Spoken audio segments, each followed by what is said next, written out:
आयो आयो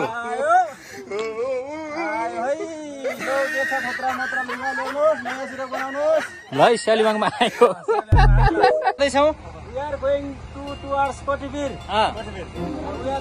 अनि आज हाम्रो साँझको बास चाहिँ कहाँ हुन्छ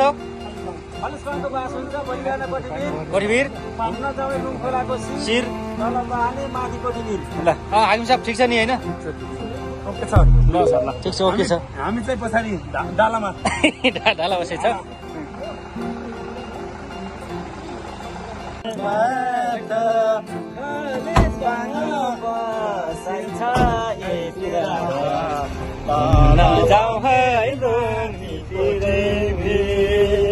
घुम्न जाउँ है खोलाको शिर म दिदीले बलिएको भने माथिको ठेबियो बग्यो गण्डकी ए आज भोलि त कहाँ हो कहाँ यस्तै छ हाम्रो जिन्दगी ए आज भोलि त कहाँ हो कहाँ यस्तै छ हाम्रो जति सक्छौँ रमाइलो गर्दैछौँ रमाइलो गर्दैछौँ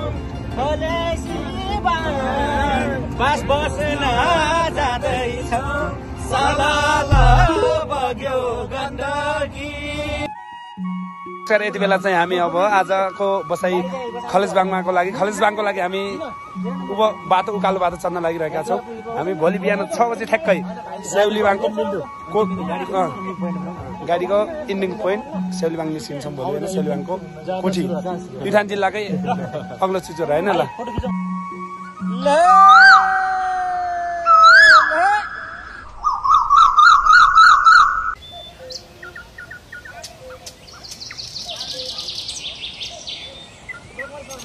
है हाम्रो साथीहरूको कोठीबिरको यात्रा खलिसिबाङको फेदमा आइसकेका छौँ। आजको हाम्रो यात्रा खलिसिबाङ हुन्छ। हाम्रो बेगम सर पुरै थकाइ लागेर आइरहन्छ सब टुरी माथिबाट गइकै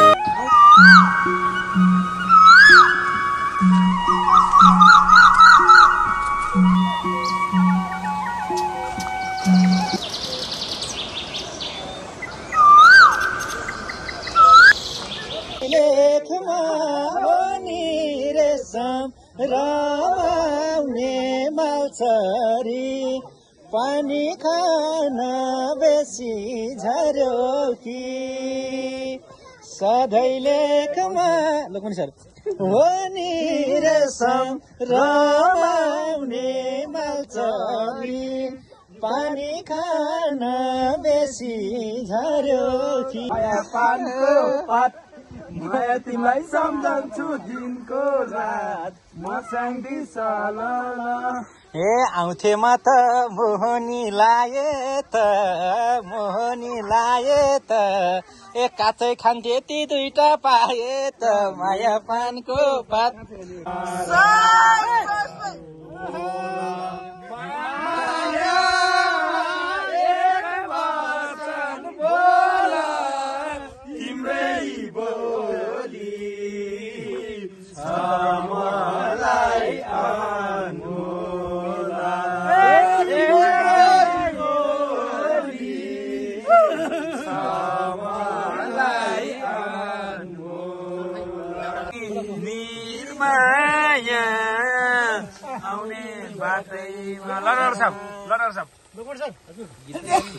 तिमी कता माथि कता माया फेरि बस्यो कि अब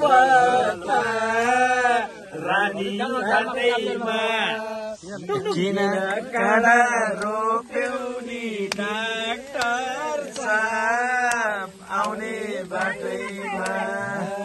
सम्झिँदा नि भावुक छ मन पनि भुल्नै गाह्रो हुन्छ यी दिन पनि रानी घाटैमा किन काँडा रोप्यौ नि निर्माया आउने बाटैमा किन काँडा रोप्यौ नि निर्माया आउने बाटैमा अफिस एकलै टोलाएर यस्तो बेटा खै कहिले होला र नमस्कार, गुड मर्निङ शैलीबाङ पृथ्वी। आज हामी हिजो साँझ शैलीबाङको खलेजबाङमा आएर बाँस बस्यौँ।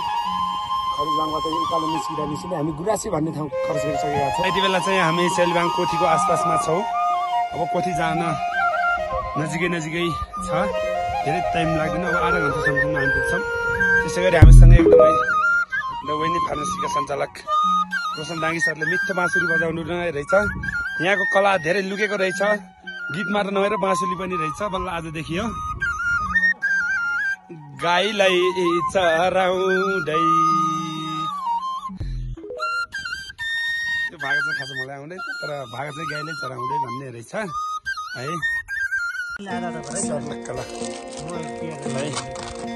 हाम्रो शैलीबाङको कोठीभिरमा चढेर शैलीबाङको कोठीभिरमा चढेर हामीले त्यहाँका नास्ता खाजा टाइम है, खाजा चल्दैछ यहाँ। फेरि यो खाने स्पेसल खाजा है। ल बाबु एकचोटि फनक्क घुमाएर राख्छ।